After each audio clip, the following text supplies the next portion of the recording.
ABP news में आपका स्वागत है। आपके साथ मैं हूं सुमेरा खान। वक्त है बड़ी बहस का। क्या नरेंद्र मोदी जनता को उल्लू बना रहे हैं? ये सवाल इसलिए क्योंकि कांग्रेस उपाध्यक्ष राहुल गांधी ने मोदी पर गुजरात के विकास को लेकर कई सवाल उठाए हैं और बिना नाम लिए कहा है कि मोदी लोगों को उल्लू बना रहे हैं। पूरा हिंदुस्तान कोई ना कोई काम करता है। कोई चाय बनाता है, कोई टैक्सी चलाता है, कोई खेती करता है और सबकी इज्जत करनी है। चाय वाले की इज्जत करनी है, किसान की इज्जत करनी है, मजदूर की इज्जत करनी है।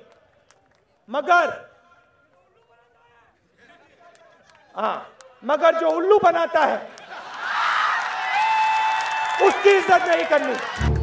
राहुल ने क्यों कहा मोदी उल्लू बना रहे हैं? इसके पीछे की वजहें भी राहुल ने गिना दी।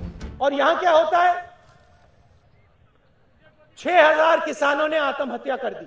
40,000 सिख किसान, उनके रिप्रेजेंटेटिव मेरे पास आए, उनके लोग मेरे पास आए, रो रहे थे, कह रहे थे भैया हमें गुजरात से निकाला जा रहा है। 70,000 करोड़ रुपए हमने लोन माफ किया और यहां आपके ऊपर 170,000 रुपए का कर्ज, 11 रुपए की गरीबी रेखा है और 38 लाख परिवार इस गरीबी रेखा के नीचे है। शिक्षा जरूरी है। 13,000 सरकारी स्कूल गुजरात में बंद हुए हैं। भ्रष्टाचार को लेकर भी राहुल के निशाने पर रहे नरेंद्र मोदी और उनकी पार्टी बीजेपी। कैबिनेट में कितने कन्विक्टेड मंत्री हैं मुझे बताओ जरा? 3। जेल की हवा खाते हैं फिर यहां मंत्री बनते हैं। 3-4 बार मैंने कहा भैया अगर आप सच में भ्रष्टाचार के खिलाफ हो तो आइए, लोकपाल जैसे हमारे पास 6 बिल पड़े हैं उनको पास करा दीजिए। कांग्रेस पार्टी पास कराना चाहती है, आप कहां भाग गए? सरदार पटेल को लेकर भी राहुल गांधी ने नरेंद्र मोदी पर सवाल उठाए। हालांकि मोदी ने इसका जवाब गुवाहाटी की रैली में दे दिया। पूरी जिंदगी ये आरएसएस में रहे। जो सरदार पटेल ने कहा, जो गांधी जी ने कहा, उसको ना ये समझते हैं ना उसके बारे में उन्होंने पढ़ा है। मूर्ति बनाना चाहते हैं। जब कांग्रेस के लोग मुझे सवाल पूछते हैं कि मोदी जी आप तो आरएसएस वाले हो, भाजपा वाले हो और आप सरदार पटेल का इतना बड़ा स्टेच्यू बनाने जा रहे हो। आपके लिए सरदार वल्लभ भाई पटेल दल के नेता होंगे,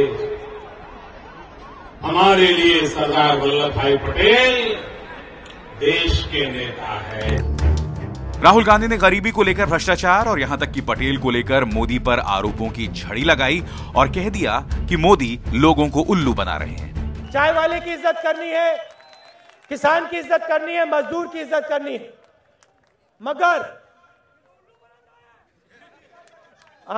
मगर जो उल्लू बनाता है उसकी इज्जत नहीं करनी। एबीपी न्यूज आपके सामने वो अहम सवाल भी अब रख रहा है इस मुद्दे से जुड़े हुए, जिनके जवाब हम तलाशने की कोशिश करेंगे इस बड़ी बहस के दौरान। मोदी लोगों को क्या उल्लू बना रहे हैं, जैसा कि राहुल गांधी कह रहे हैं? गुजरात के विकास पर गलत आंकड़े क्या पेश करते हैं नरेंद्र मोदी? क्योंकि आज सवाल उठाए हैं राहुल गांधी ने। भ्रष्टाचार मिटाने का दावा क्या खोखला है? क्योंकि उस पर भी सवाल उठाया राहुल गांधी ने, कहा है कि 6 बिल पास करवाएं अगर भ्रष्टाचार मिटाना चाहते हैं तो। इस पर बात करने के लिए हमारे साथ मेहमान मौजूद हैं। हमारे साथ प्रेम शुक्ला जी मौजूद हैं, दोपहर का सामना के संपादक हैं, शिवसेना का पक्ष भी रखेंगे हमारे साथ। प्रेम शुक्ला जी, क्या नरेंद्र मोदी लोगों को उल्लू बना रहे हैं? गुजरात के विकास के पर सवाल उठाए हैं आज राहुल गांधी ने। उन्होंने कहा गुजरात में 6,000 किसानों ने आत्महत्या कर ली, 40,000 सिख किसानों को बेदखल करने की कोशिश हो रही है। तो क्या जो वो विकास की जो छवि दिखाते हैं नरेंद्र मोदी, वो लोगों को दरअसल उल्लू बना रहे हैं? इस देश को पिछले 60 वर्षों में सबसे अधिक उल्लू बनाने का काम गांधी परिवार और कांग्रेस ने किया है। 60 वर्षों में सिर्फ 6 वर्ष केंद्र में जो है वो विशुद्ध गैर कांग्रेसी सरकार रही है।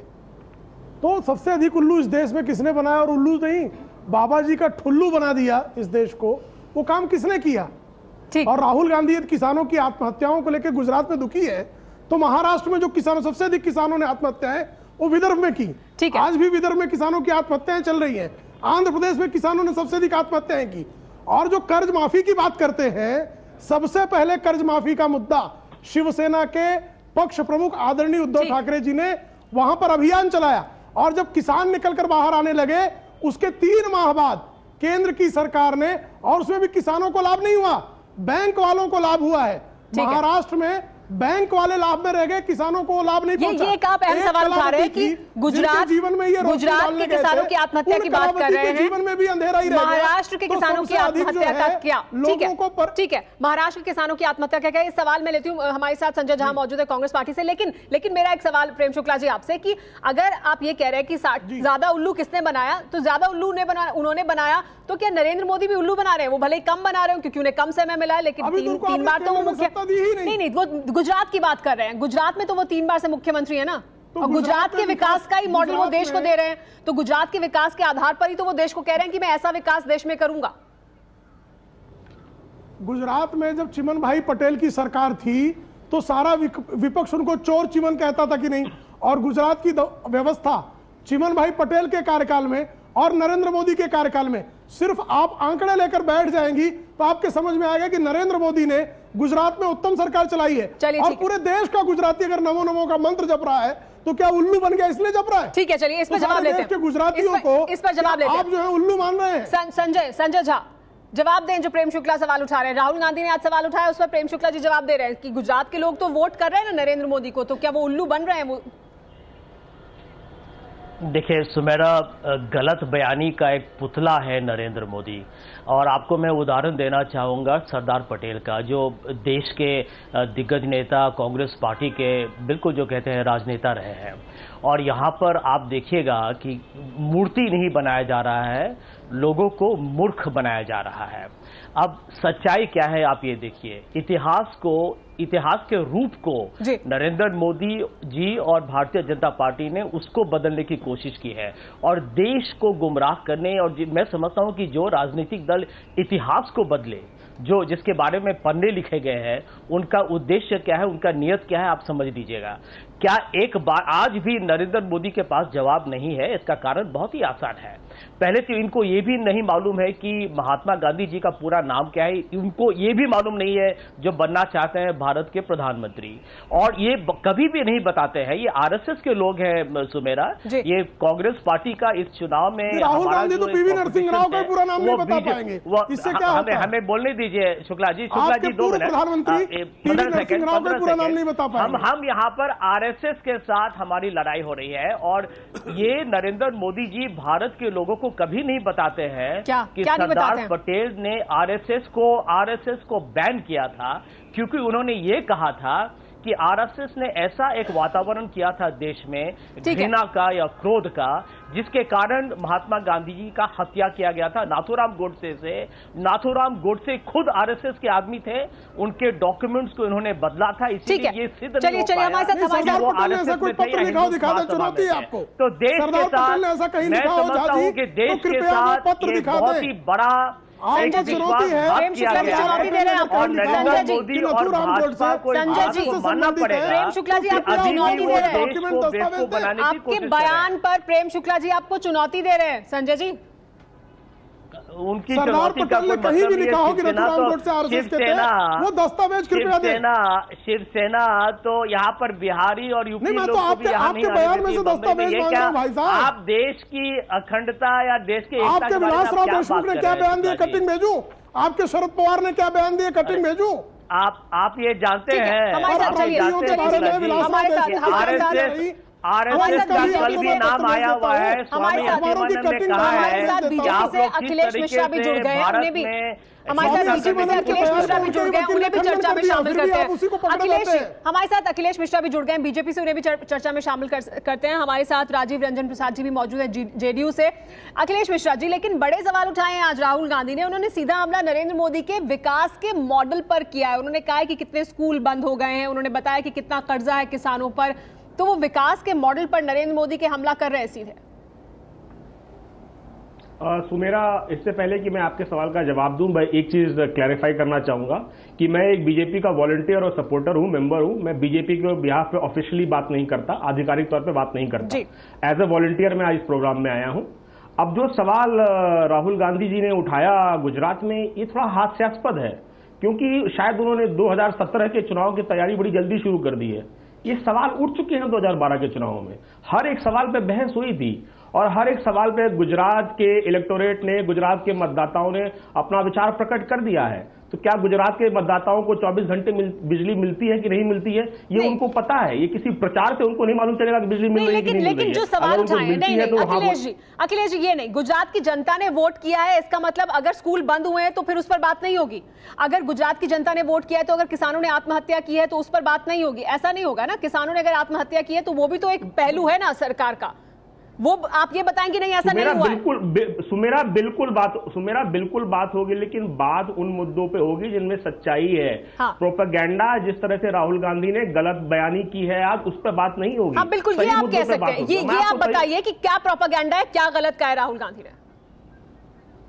मैं आपको बताता हूं, गुजरात में जो ग्रोथ के फिगर्स हैं, गुजरात में 8th प्लान में 12.9 था, 92-97 में। गुजरात जो है डेवलप्ड स्टेट है। इनफैक्ट आज राहुल गांधी ने एक बड़ी इंटरेस्टिंग बात कही। वो एक तरफ तो कहते हैं कि गुजरात में कुछ हो ही नहीं रहा है, दूसरी तरफ कहते हैं गुजरात में जो ग्रोथ है वो वहां के लोगों की वजह से है, एक आदमी की वजह से नहीं है। तो वो दोनों बात कह रहे हैं कि ग्रोथ भी है और ग्रोथ नहीं भी है। लेकिन ये तो नहीं हो सकता ना। लेकिन आपसे जवाब लेंगे, लेकिन आपसे जवाब लेंगे एक बिंदु पर जो राहुल गांधी ने आज मुद्दे उठाए। लेकिन संजय झा से भी जवाब लेंगे कि फिर महाराष्ट्र में जो किसानों की आत्महत्याएं हैं उसके बारे में क्या। राजीव रंजन जी भी हमारे साथ मौजूद है, उन्हें भी शामिल करेंगे चर्चा में। चर्चा आगे भी जारी है।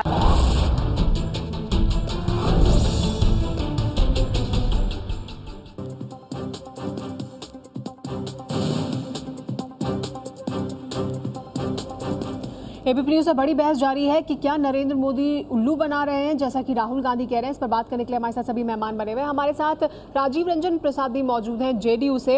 राजीव जी, आपसे जानना चाहेंगे, नरेंद्र मोदी को लेकर राहुल गांधी ने आज कई सवाल उठाए हैं, लेकिन अखिलेश मिश्रा जी बीजेपी का पक्ष जो रख रहे हैं, उनका ये कहना है कि वो आंकड़ों पर बात नहीं कर रहे हैं, वो तथ्यों पर बात नहीं कर रहे हैं। गुजरात ने तो बहुत विकास किया है।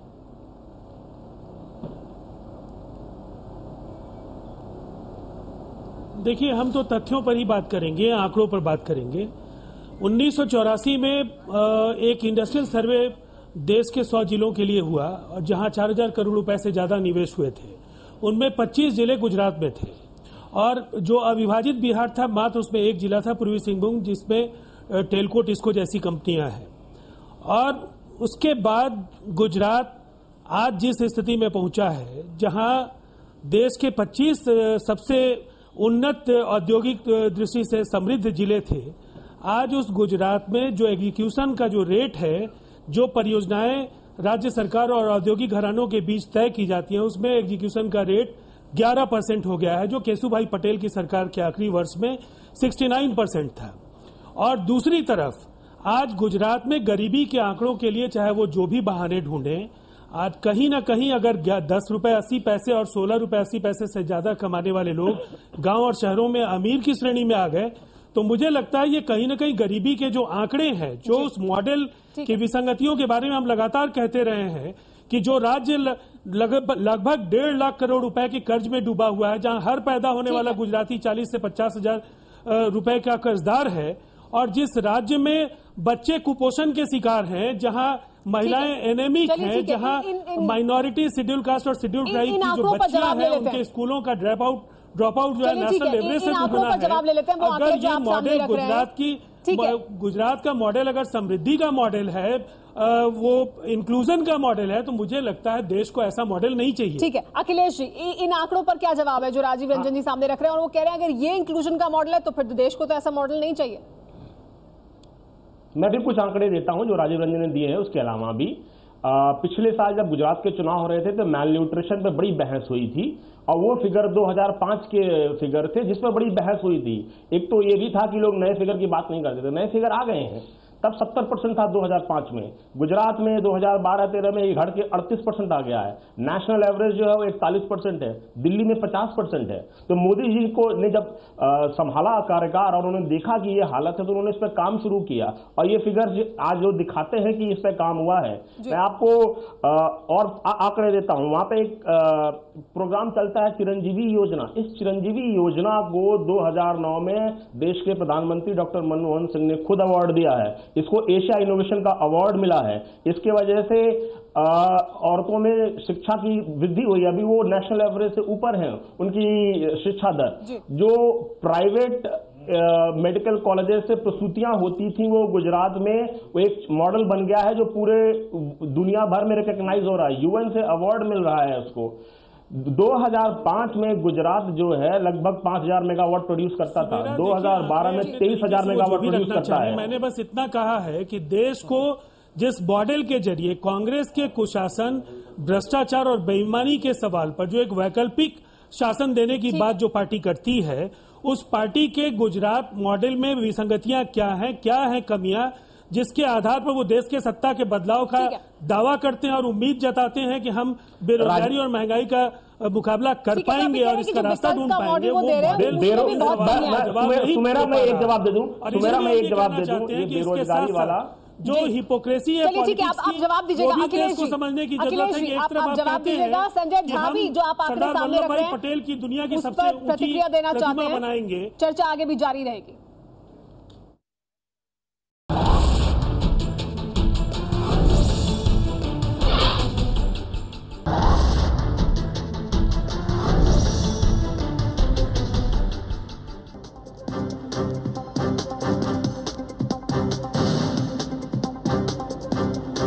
एबीपी न्यूज पर बड़ी बहस जारी है कि क्या नरेंद्र मोदी उल्लू बना रहे हैं, जैसा कि राहुल गांधी कह रहे हैं। इस बीच आरएसएस के राम माधव ने नरेंद्र मोदी पर राहुल गांधी के चाय वाले बयान पर कहा है कि बच्चों के कमेंट्स पर मुझे कुछ नहीं कहना। किंडरगार्टन उन्होंने कहा है कि जो छोटे बच्चे होते हैं, किंडरगार्टन के बच्चे, उसके कमेंट्स पर मुझे कुछ नहीं कहना, यह कहा है आरएसएस के राम माधव ने। दूसरों को गाली देने से पहले अपना चेहरा आईने में देख ले। वो कभी चाय वाले को अपने ऑफिस के बाहर चाय बेचने के लिए कहते हैं, तो जब ध्यान में आता है कि कुछ गड़बड़ हो रहा है तो और कुछ कहते हैं। इसलिए मैंने कहा ये किंडरगार्टन कमेंटेटर्स पर मुझे कुछ कहना नहीं। इस पर बात करने के लिए हमारे साथ लेकिन सभी मेहमान बने हुए हैं। हमारे साथ कांग्रेस पार्टी से संजय झा मौजूद है। संजय, आप क्या कहेंगे इस पर जो राम माधव ने कहा? राम माधव अभी काफ़ी हताश और निराश होंगे, क्योंकि अभी स्वामी असीमानंद जी ने जो मोहन भागवत पर जो आरोप लगाए हैं एक पत्रिका में, उसको लेके आरएसएस अभी मैं समझता हूँ कि रात की नींद उनकी उड़ गई, उनकी धज्जियाँ उड़ चुकी हैं। और आरएसएस और भाजपा तो एक ही परिवार, संघ परिवार के हैं, तो इनका मैं टेंशन समझ सकता हूँ। लेकिन सुमेरा, मैं बताना चाहूँगा कि देखिए ये जो गलत तरीके से जो अधिप्रचार करती है भारतीय जनता पार्टी, और राहुल गांधी जी ने भ्रष्टाचार का मैं उदाहरण लीजिए आप। नरेंद्र मोदी भारत के हर क्षेत्र में जाके बात करते हैं भ्रष्टाचार को भारत में हटाना चाहिए, और बाबू बोखरिया, पुरुषोत्तम सोलंकी, आनंदीबेन पटेल, 3 लोग जिन पर गहरे आरोप लगे हुए हैं, वो सब इनके मंत्री में बैठे हुए हैं। ये लोकायुक्त को उन्होंने 10 साल तक इन्होंने आने नहीं दिया, और आरटीआई को तो आरटीआई के कमिश्नर भी नहीं है गुजरात में। तो यही इस बात को सिद्ध करता है कि देखिए ये बगुला भगत जो कहते हैं वही है नरेंद्र मोदी जी। देश को गुमराह करने में बिल्कुल माहिर है, और इनकी रणनीति है आरएसएस बीजेपी की कि आप झूठ बोलते रहिए, और जितना आप बोलते रहिएगा एक न एक दिन शायद लोगों को विश्वास हो जाए उस झूठ पर। यही इनकी स्ट्रैटेजी रही है। अखिलेश जी, जो संजय अभी बात कह रहे हैं वही आज राहुल गांधी ने भी सवाल उठाया है कि 3 दोषी हैं जो कैबिनेट का हिस्सा है, भ्रष्टाचार पर अगर गंभीर हैं तो जो 6 बिल हैं भ्रष्टाचार के उन्हें पास कराएं। ये सब सवाल उठाए उन्होंने भी आज। ये सब सवाल उठाए हैं, जिसका मैं इस तरह से जवाब दूंगा कि बाबूलाल लोखंड़िया के खिलाफ जो केस है वो उसका जो कन्विक्शन है वो हायर कोर्ट में स्टे हो गया है कन्विक्शन। ये बहुत ही रेयर चीज होती है, हर केस में नहीं होता है, क्योंकि प्रमाण फसाई उस केस में कोई जड़ नहीं है। बट उसके सिवाय भ्रष्टाचार के ऊपर अगर कांग्रेस किसी पर सवाल उठाते थे तो हास्यास्पद है। पूरे देश में साबित हो चुका है कि सबसे भ्रष्ट सरकार इस पूरे इंडिपेंडेंट इंडिया की कौन सी रही है, यही सरकार रही है। सोनिया गांधी जी जिस यूपीए की चेयरमैन थी, डॉक्टर मनमोहन सिंह जी जिस सरकार के प्रधानमंत्री। लेकिन मतलब वो साबित हो गया, लेकिन ये जो आरोपी है उन पर आरोप से दो रहे, उसके बावजूद वो भ्रष्टाचारी नहीं। जी विजय सवाल पूछ रहे हैं आप जरा प्रश्न का जवाब दीजिए मिश्रा जी। कांग्रेस के इतिहास की सबसे भ्रष्ट सरकार भ्रष्टाचार रोकने के लिए 6 बिल लेकर आती है, तो उसमें आपको लगता है कि बीजेपी को सहयोग देना चाहिए कि नहीं देना चाहिए? ये सवाल मुझसे पूछा गया है जी। देखिए ऐसा है कि कई सारे सवाल पूछे गए। एक सवाल आया लोकपाल पे, लोकायुक्त क्यों नहीं था गुजरात में? वो लोकायुक्त इसलिए नहीं था गुजरात में क्योंकि वहां की जो राज्यपाल नहीं मेरे सवाल का जवाब ये सवाल नहीं पूछा है विजय ने आपसे, ये सवाल नहीं पूछा उन्होंने पूछा कि भ्रष्टाचार सवाल सुन नहीं पाए, जरा फिर भ्रष्टाचार को खत्म करने के लिए अगर जिसे आप भ्रष्ट सरकार कह रहे हैं वो 6 बिल लेकर आते हैं जिससे भ्रष्टाचार पर अंकुश लगाया जा सकता है, तो उस पर बीजेपी को साथ देना चाहिए या नहीं?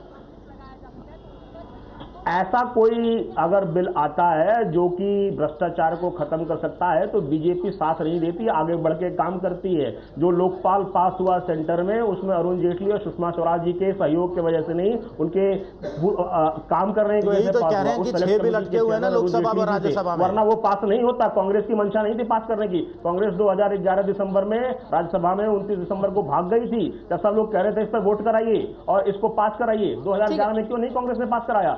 तक क्यों चुप बैठे रहे? आप लोग आरएसएस और बीजेपी के लोग इतना झूठ क्यों बोलते हैं? नहीं सुमेरा, ये लोग इतना झूठ क्यों बोलते हैं? मैं तो यही दोहराना चाहूंगा कि लोकपाल बिल हम ही ने पहला ड्राफ्ट हमारी सरकार ने पेश किया था 2011 में, उसके बाद बदलाव हुए। हम लोग सब जानते हैं कि आंदोलन हुआ था। ये भी एक झूठ है, शायद ये भूल गए संजय झा जी कि लोकपाल बिल अटल बिहारी वाजपेयी जी की सरकार में डिस्कस हो चुका है। मिश्रा जी जरा सुनिए, प्रेम शुक्ला जी और राजीव आराम से सुनिए। हमारी सरकार ने लाई है हमारे साथ, लेकिन राकेश सिन्हा जी जुड़ गए। लोकसभा में पास भी हुआ था वो, राज्यसभा में अटक गया। हमारे साथ आरएसएस के विचारक राकेश सिन्हा जी जुड़ गए, उन्हें भी चर्चा में शामिल कर लेते हैं राकेश सिन्हा जी। लेकिन आज राहुल गांधी ने आरएसएस को लेकर भी बात की। उन्होंने कहा कि आरएसएस की विचारधारा के लोग हैं, वो बात मुद्दा भी उन्होंने आज उठाया गुजरात में जाकर। देखिए, इस सवाल पर राहुल गांधी से आप क्या अपेक्षा करते हैं? उनका इतिहास बोध इतना कमजोर है, उनका इतिहास बोध अपने दादा और दादी से बाहर नहीं जा पा रहा है, और कांग्रेसियों का इतिहास बोध नेहरू गांधी परिवार से बाहर नहीं जा पा रहा है। इसलिए उनसे हम अपेक्षा नहीं करते हैं। जब सोशल मीडिया पर राहुल गांधी को पप्पू कहा जाता था तो मैंने कई लोगों को मना किया कि आप मत कहिए, एक राष्ट्रीय नेता ऐसा नहीं कहना चाहिए। लेकिन आज राहुल गांधी के कथन के बाद लगा कि शायद सोशल मीडिया पर जो लोग कह रहे थे वो ठीक थे, मैं ही गलत था। राहुल गांधी आरएसएस से बहस करना चाहते हैं तो पूरा 5 वर्ष था बात करने के लिए। राष्ट्रीय स्वयं सेवक संघ कोई नया संगठन नहीं है, कोई एक कल बना। मेरी बात सुनिए, मेरी बात सुन लीजिए पहले, मेरी बात सुनिए सिन्हा जी। अरे आपके जो प्रधान, आप मेरी बात सुन लीजिए पहले, मुझे बात करने दीजिए। देखिए, बात करने दीजिए मुझे। 1925 में आरएसएस बना और संघ नहीं। देखिए, या तो मुझे बोलने दीजिए, बहुत ही लोकप्रिय है। देखिए, आप मुझे बात करने दीजिए, बहुत ही लोकप्रिय है। आप प्रश्न का जवाब नहीं दे रहे हैं, करना है तो आप कर लीजिए। गलत बहस को राकेश जी की बात जिम्मेदारी के साथ बात। देखिए, मेरी बात यदि आप नहीं सुनना चाहते तो मैं बोलना बंद कर दे रहा हूँ। राकेश जी आप बोले, अपनी बात पूरी करें। मेरी बात अगर सुनना नहीं चाहते तो अगर अप्रिय लगा मैं बंद कर दे रहा हूँ। राकेश जी बोले आप। एक बात मैं अपनी बात पूरी कर लूं। देखिए, संघ 1925 से बना है, उस पर लगातार बहस हो रही है। लोगों की असहमति संघ से होना, विरोध होना और इसके प्रति अति विरोध होना कोई अस्वाभाविक नहीं है। लेकिन चुनाव के वक्त जो जनता के मुद्दे हैं कि विकास कैसे हो, नव उदारवादी नीति का सामना कैसे करें, आम लोगों के पास कैसे 2 जून की रोटी मिले, कैसे हाशिए पर के लोग भी मुख्य धारा में जुड़ें, ये बहस का मुद्दा होना चाहिए। लेकिन बार बार कुछ लोग व्यक्ति पर आक्रमण करके, किसी विचारधारा पर उत्तेजना पैदा करके बहस को डाइवर्ट करते हैं। लेकिन राकेश जी, व्यक्ति पर आक्रमण तो डिबेट होगी नहीं। लेकिन राकेश जी, व्यक्ति पर आक्रमण तो बाकी लोग भी कर रहे हैं ना। कांग्रेस नरेंद्र मोदी क्या व्यक्तिगत आक्रमण नहीं कर रहे? शहजादे किसको कहते हैं? नरेंद्र मोदी भी तो व्यक्तिगत आक्रमण कर रहे हैं। कांग्रेस हताश और निराश हो चुकी है। चुनाव एक तरफा हो रहा है। अश्वमेध यज्ञ के इस घोड़े को रोकने की किसी में क्षमता नहीं है। भारतीय जनता पार्टी इस घोड़े को तो आम आदमी पार्टी ने दिल्ली में रोक दिया। में भारतीय राजनीति पर स्थापित होने जा रही है और इसी हताशा राकेश जी वो जरूर आप ऐसा सोचते हैं, वो ठीक है। कांग्रेस की पटरानी बनना चाहते थे, आज कांग्रेस उनको धिक्कार दिया। राजीव रंजन जी, आरएसएस के लोगों को आज जेडीयू के लोगों को आरएसएस रहा है। राजीव रंजन जी हमारे साथ मौजूद हैं, वो जवाब दे रहे हैं। राजीव रंजन जी चाहते हैं नीतीश कुमार को पटरानी बता रहे हैं। राजीव रंजन जी, आपने सुना राकेश जी क्या कह रहे हैं, उस पर जवाब जानना चाहेंगे हम आपका। आपने सुना राकेश जी क्या कह रहे हैं, उस पर जवाब जानना चाहेंगे हम आपका। हाँ, मैं वही कहना चाहता हूं कि आरएसएस के बारे में राकेश सिन्हा जी ने जो भी बातें कही है, राकेश सिन्हा जी का एक लंबा अध्ययन रहा है आरएसएस पर, लेकिन मैं एक बात जरूर जानना चाहूंगा कि जिस आरएसएस को दोबारा उसकी मान्यता हासिल करने के लिए ये अंडरटेकिंग देनी पड़ी कि हमारा कोई राजनीतिक रुझान नहीं होगा, हम राजनीतिक तौर पर हमारा कोई काम करने का तरीका नहीं होगा। लगातार भारतीय जनता पार्टी के सांगठनिक पदों पर संगठन महामंत्री का पद राष्ट्रीय स्तर से लेकर के और निचली इकाई तक वो पद आरएसएस से आए लोगों के लिए वो आरक्षित पद है, और उस पद पर आज अगर रामलाल जी हैं या इसके पहले संजय जोशी जी थे, लगातार आरएसएस के लोग ही उन पदों पर भारतीय जनता पार्टी के पद पर रहे हैं। और इसके पहले भी दोहरी सदस्यता को लेकर के जनता पार्टी के समय में एक बड़ा विवाद रहा है। आरएसएस को खुल करके कहना चाहिए कि उन लोगों ने जो उस समय तत्कालीन भारत सरकार के सामने अंडरटेकिंग दिया है उसका वो सम्मान नहीं करते हैं, वो शुद्ध राजनीति करते हैं और अपने अलग अलग मंचों के जरिए जिस उद्देश्य के लिए भारत में जो हेड स्टोरी है इस पर जवाब भी देना चाहते हैं, और ये सवाल भी उनसे पूछेंगे कि क्यों ना उठाया जाए मुद्दा कि अगर राजनीति में दखल है आरएसएस का देश की, तो फिर वो अगर राजनीति हो रही है उस पर उसका नाम सामने लाया जा रहा है और उस पर राजनीतिक बयान दिए जा रहे हैं, तो क्यों ना हो ये, इस पर बात करेंगे। राकेश जी से जवाब भी लेंगे, रुक रहे हैं कुछ देर।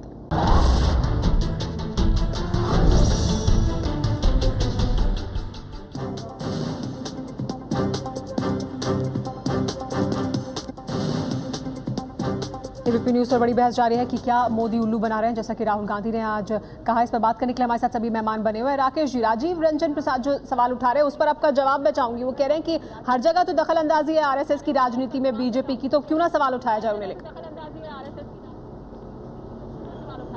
देखिए, राजीव जी ने गलत नहीं पूछा है, लेकिन इसका जवाब यही है कि किसी से विवाह के बाद, विवाह के 17 साल बाद जब बच्चे पैदा हो जाएं, बच्चे मैट्रिकुलेशन में पढ़ने लगें, तब पति पत्नी से पूछता है तुम्हारी जाति क्या है।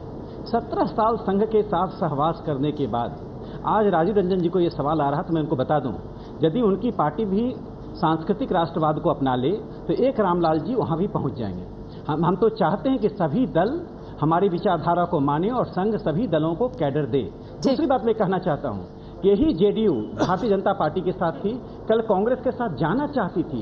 किस तरह से उतावले थे, कांग्रेस ने वोट के लिए लालू यादव को पसंद कर लिया। समय क्योंकि खत्म हो रहा है, मुझे आपको रोकना पड़ेगा। संक्षेप में सभी की प्रतिक्रिया लेना चाहूंगी। राजीव रंजन जी, लालू पटरानी, राजीव रंजन जी आज प्रतिक्रिया देना चाह रहे हैं ना घाट के हैं, पटरानी बनना चाहते थे नीतीश कुमार कांग्रेस पार्टी है। राजीव जी, नीतीश कुमार की राजनीतिक हालत अपने देखें, जेडीयू का मूल्यांकन। राजीव रंजन जी संक्षेप में, मेरा जो राकेश जी ने कहा, भारतीय जनता पार्टी के साथ हमारा गठबंधन 17 वर्षों का था, इससे हम इनकार नहीं कर सकते। और हम ये भी कहना चाहते हैं कि ये पूरा देश इनके गठबंधन के व्यापक दायरे में आ सकता था। महंगाई और भ्रष्टाचार के सवाल पर गैर कांग्रेसवाद का ऐतिहासिक अवसर भारतीय जनता पार्टी ने नरेंद्र मोदी को सामने ला करके खो दिया। हमने भारतीय जनता पार्टी के साथ गठबंधन किया था अटल बिहारी वाजपेयी जी के करिश्माई नेतृत्व को, जो एक ऐसा नेतृत्व जो सबको स्वीकार्य था, उसके अंदर एक गठबंधन का विस्तार हुआ। लेकिन जिस तरह से नरेंद्र मोदी की नरेंद्र मोदी को सामने लाया, इस वजह से आपका गठबंधन विभाजक राजनीति की बुनियाद लेकिन बड़ा सवाल राहुल गांधी ने जो आज सवाल उठाए, जो बिंदु उन्होंने उठाए और जिनको लेकर उन्होंने सवाल किया नरेंद्र मोदी को लेकर, उनके विकास के मॉडल को लेकर, क्या नरेंद्र मोदी उल्लू बना रहे हैं लोगों का, जैसा कि राहुल गांधी कह रहे हैं? नहीं, देखिए, चुनावी साल में तो ये सारे सवाल उठेंगे ही, और जो राहुल गांधी ने कुछ सवाल उठाए उसमें से अर्ध सत्य है, मैं कहूँगा। उसमें बहुत सारी चीज़ें सही हैं, बहुत सारी चीज़ें थोड़ी सी, जैसे कि उन्होंने कर्ज वाली बात की, 1,70,000 करोड़ का कर्ज है। भाई, जो राज्य सरकार चुकाने की क्षमता रखती है वो इससे ज़्यादा कभी कर्ज ले सकती है। लेकिन राहुल गांधी को ये समझना चाहिए कि जब आप गुजरात के संदर्भ में सवाल उठाएंगे तो जो अगल बगल के जो या दूसरे कांग्रेस शासित राज्य हैं उनसे भी कंपेरिजन होगा, फिर आपको उन सवालों का भी जवाब देना पड़ेगा। संजय, मैं तो विजय को ही बताऊंगा कि ये कंपैरिजन चार्ट जो यदि आप देखिएगा तो हर जगह गुजरात पिछड़ा हुआ है। और मैं जल्दी से ही कहना चाहूंगा सुमेरा कि देखिए, आरएसएस भाजपा का ये एक सांप्रदायिक राजनीतिक सब जानते हैं, और नरेंद्र मोदी, मैं आपके माध्यम से बताना चाहूंगा कि नरेंद्र मोदी और भाजपा लगातार निरंतर झूठ बोलती है, और इसका सबसे बड़ा उदाहरण हमेशा ये रहा सरदार पटेल, भ्रष्टाचार, विकास हर जगह उनसे हर चीज पर प्रश्न पूछा जाए तो उनके पास कोई जवाब नहीं है। और मैं समझता हूं कि भारत के लोग को उल्लू नहीं बनाया जा सकता है। भारत के लोग समझदार और जागरूक हैं और इसमें ये पार्टी, यदि आप इनके बयान से ये सिद्ध है कि इनका प्रतिकूल परिस्थिति है और इसीलिए इतना हताश। लेकिन जैसे विजय ने कहा, ये अर्ध सत्य है, इसमें काफी कुछ सही भी है जो सवाल उठाए हैं राहुल गांधी ने गुजरात को लेकर। कांग्रेस को डिफेंड कर सके, मुझे बहुत आश्चर्य लगता है। मैं संजय झा जी को बधाई देता हूं कि भ्रष्टाचार के मुद्दे पर भी वो कांग्रेस की दलील करते हैं और सांप्रदायिक भारतीय जनता पार्टी कहते हैं, जिसका गृह मंत्री यह आदेश देता है कि एक विशेष धर्म के लोगों को एक्यूज मत मानो, उन्हें जेल से बाहर कर दो। भारतीय राजनीति में इतना राकेश जी समय क्योंकि खत्म हो रहा है, बाकी लोगों को भी प्रतिक्रिया का मौका दें। अखिलेश जी संक्षेप में, समय खत्म हो गया जी।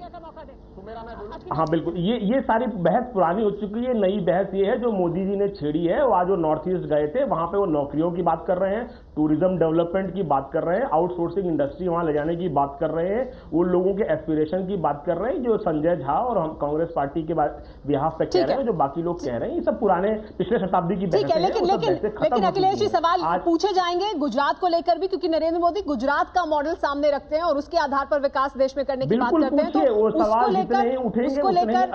उसको लेकर सवाल पूछे जाएंगे। हाँ, उसके जवाब आंकड़ों के आधार पर देने की जरूरत है। जी हाँ, समय इतना ही हमारे पास चर्चा के लिए। आप सभी मेहमानों का बहुत बहुत शुक्रिया। एबीपी न्यूज पर आगे देखिए आज की बात। जाते जाते इरफान का कार्टून आज के मुद्दे पर जरूर देखें। इरफान का कार्टून जो कहता है कि मोदी लोगों को उल्लू बना रहे हैं, ये कहना है राहुल गांधी का, लेकिन उल्लू तो यहां पहले से ही है।